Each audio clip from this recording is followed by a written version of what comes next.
Hey yogis, welcome back to day 2. Hopefully day 1 was not too terrible. It wasn't a huge exercise, but just enough to kind of get you connected with mindfulness, which we are really going to focus on this first week.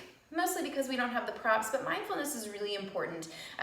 We talked a little bit about it live yesterday, but mindfulness helps a lot when we're feeling really stressed out. It keeps us grounded and in the moment. And that was the whole purpose of you walking around barefoot, was to get you grounded, literally, right? Like you were connected to the earth with your bare feet. There was no barrier between those 2 points of contact, and you were in that moment.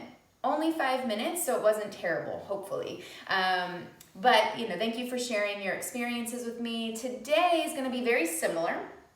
Before we talk about our exercise, there's 2 words I want to throw at you. They are on the portal in the discussion, but I just want to clarify, verbalize with you, in person, video person, of course. So your first word is Sanskrit, and that is an ancient Indian language that's no longer really spoken anymore, but we use the Sanskrit for our yoga postures, the names of our yoga poses. So at the end of all the Sanskrit poses that you're going to hear, you'll hear the word asana, okay? So asana, if you're returning, you already know this, but asana means pose or posture. So some of the things you may hear, tadasana, shavasana, malasana, all of those things just mean pose, okay? Now, of course, the beginning part of those words is going to be the description of the pose that you're doing.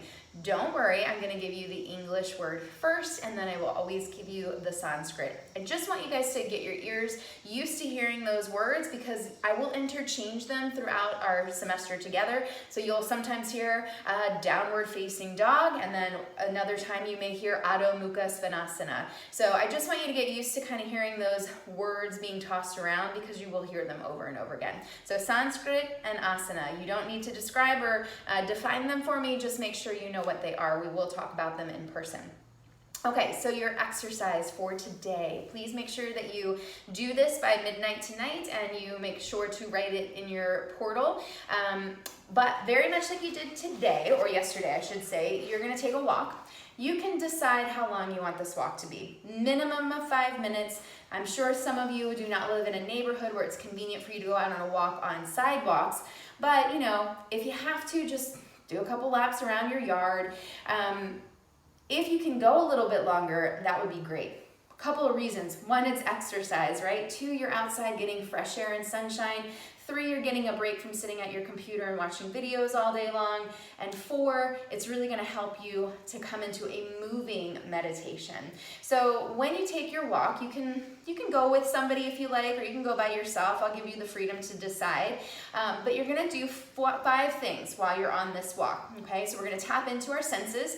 The first thing, and you're going to have to do part of this when you return back from your walk, probably at dinner time, but you're going to take a look around and tell me 5 things that you see. So this is what I want to hear or see on your discussion in the portal.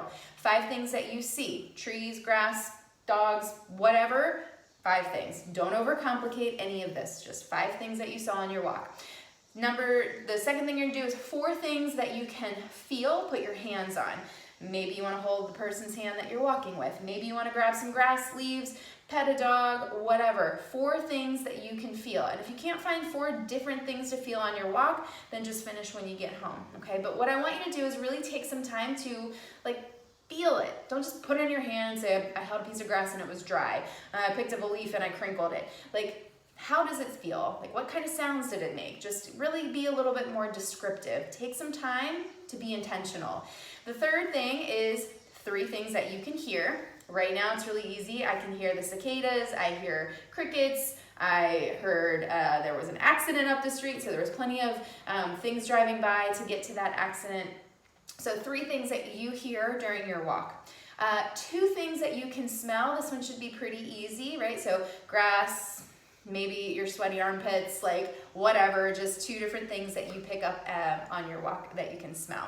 The final thing you'll want to do when you return, or you could even do it right now when you watch the video, grab a snack and talk about what you taste. And I'm going to recommend that you take about 8 to 10 chews of 1 bite. So, and I'm also going to say, if you have fruit, that always is my first choice. Fruit is just good. You know, it's refreshing. If it's cold, you know, it just is nice on a hot day. But take some time. You'll chew it 8 to 10 times in your mouth.